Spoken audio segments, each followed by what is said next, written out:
Assalamualaikum dan salam sejahtera kepada wakil media dan hadirin yang saya hormati sekalian. Saya Muhammad Ridwan bin Rosli, Ketua Pegawai Eksekutif Farmasi Wan Shifa.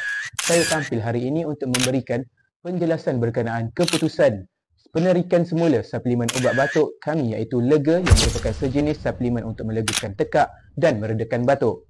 Berbeza dengan pengeluaran kami yang pertama yang mendapat respon positif, pengeluaran yang kedua bagi produk ini kami mendapat maklum balas yang berlawanan. Kami telah menerima beberapa laporan kesan sampingan seperti sakit perut, loya dan ruam pada kulit. Oleh itu, kami telah melaporkan hal ini kepada pihak Kementerian Kesihatan bagi pemeriksaan lebih lanjut.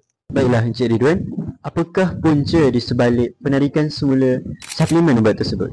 Baiklah, setelah pemeriksaan lanjut dijalankan, didapati bahawa berlakunya pencemaran silang semasa proses penghilangan berlaku. Hal ini kerana salah satu pekerja kami yang mengalami masalah kesihatan iaitu demam sersema. Hal ini bertambah teruk apabila pekerja tersebut tidak mematuhi prosedur yang betul iaitu mencuci tangan dan memakai pakaian pelindung sebelum masuk ke tempat penghilangan. Kami amat memahami kegusaran dan kebimbangan pengguna khususnya ibu bapa dan warga emas yang merupakan pengguna tetap suplemen ini. Mereka berkata setelah menjadi pengguna tetap produk ini selama beberapa bulan, mereka tidak lagi mempunyai alternatif lain yang berkesan bagi merawat penyakit mereka. Tetapi, anda semua tidak perlu khawatir kerana setakat ini kesan sampingan yang kami dapati hanya kesan ringan dan kami akan sepenuhnya bertanggungjawab atas semua kekhilafan kami. Apakah tindakan jangka pendek dan jangka panjang yang boleh pihak tuan lakukan untuk menangani isu ini?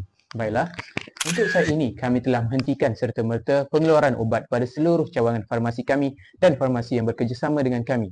Kami akan menjalankan audit kualiti ke atas semua kilang pengeluaran kami. Selain itu, kami akan membuat hebohan secara menyeluruh di semua laman sosial rasmi kami dan laman sesawang kami. Kami juga akan memberikan ganti rugi dan rawatan secara percuma kepada pengguna yang didapati terkesan oleh produk kami. Seterusnya, bagi jangka masa panjang, kami akan meningkatkan kawalan mutu produk kami dan melakukan pembersihan secara menyeluruh pada kawasan kilang dan mesin yang digunakan secara berkala. Kami juga akan mengetatkan lagi etika pemakaian, disiplin para pekerja serta memastikan kesihatan para pekerja dalam keadaan baik semasa mengendalikan produk.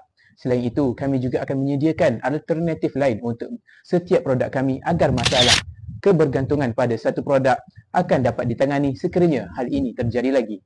Akhir kata, selaku pegawai eksekutif farmasi Wan Shifa, saya ingin memohon maaf atas segala kesulitan yang timbul dan ingin menegaskan bahawa keselamatan pengguna akan sentiasa menjadi keutamaan bagi kami.